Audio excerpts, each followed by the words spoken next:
नमस्कार मंडळी, तर मी आज बनवते काजूची भाजी। चला रेसिपीला स्टार्ट करूया। स्वागत आहे तुमचं माझ्या व्हिडिओमध्ये। तर मी सर्वप्रथम 2 चमचे तेल टाकून त्याच्यामध्ये काजू आपण फ्राय करून घेणार आहोत आणि जे फ्राय केलेले काजू आहेत ना ते आपण भाजीमध्ये यूज करणार आहोत।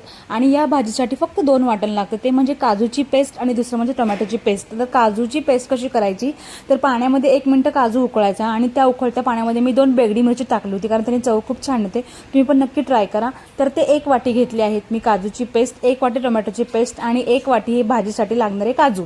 तर हे मस्त फ्राय झाले आहेत। तर मी ह्याच तेलामध्ये आता भाजीची पण फोडणी देणार आहे। तर फोडणीसाठी फक्त जिरं लागणार आहे। तर मी जिरं चांगलं छान परतून घेतलं।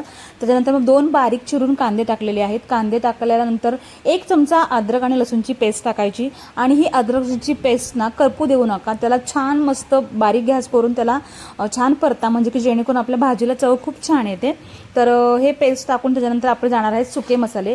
तर सुके मसाल्यांमध्ये काय जाणार, तर आपण टाकले लाल मिरची पावडर, हळद, धना पावडर। हे आधी सर्वप्रथम सगळं छान तेल सुटेपर्यंत बारीक गॅसवर परतून घ्यायचं, जेणेकरून मसाले करपले नाहीत की भाजीला खूप छान चव येते।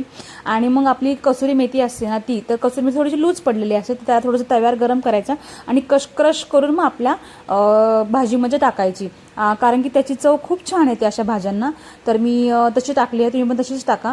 आणि चला, तर नवीन कोणी असेल तर चॅनलला प्लीज सबस्क्राईब करा। व्हिडिओ कशी वाटली आणि भाजी नक्की ट्राय करून बघा। खूप साधी, सिंपल आणि झटपट होणारी भाजी आहे, तितकीच चवीला पण छान। तर त्याच्यानंतर मी टोमॅटोची पेस्ट टाकली आणि थोडीशी चिमूटभर अशी साखर टाकली आहे। तर टोमॅटोचा जो आंबटपणा असतो ना तो साखरेमुळे थोडंसं बॅलन्स होतो।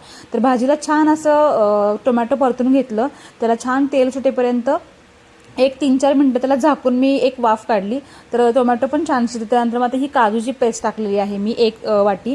त्याच्यानंतर मग किचन किंग मसाला टाकला आहे। तुम्ही पनीरचा मसाला ट्राय केला तरी काही हरकत नाही। आता मी किचन किंग मसाला टाकला आहे। तर काजूची पेस्ट पण झाकून 1-2-3 मिनिटं त्याला हे करून घ्यायचं, कारण की आपण काजू ऑलरेडी शिजवून घेतलेला आहे, पटकन ती शिजते काजूची पेस्ट। त्याच्यानंतर जाणार आहेत मग आपण फ्राय केलेले काजू। तर आपली भाजी होत आली आहे। तुम्हाला कसं वाटलं व्हिडिओ मला नक्की कमेंटमध्ये सांगा। व्हिडिओला लाईक करा, कमेंट करा आणि माझी रेसिपी शेअर करा। चला बाय, भेटूया तसंच नेक्स्ट व्हिडिओमध्ये। हे काजू मी हा काजूचा व्हिडिओ आधी पण टाकलेला आहे, काजू कसा सोलायचा, नक्की त्याला पण बघा। Bye guys, take care, subscribe my channel.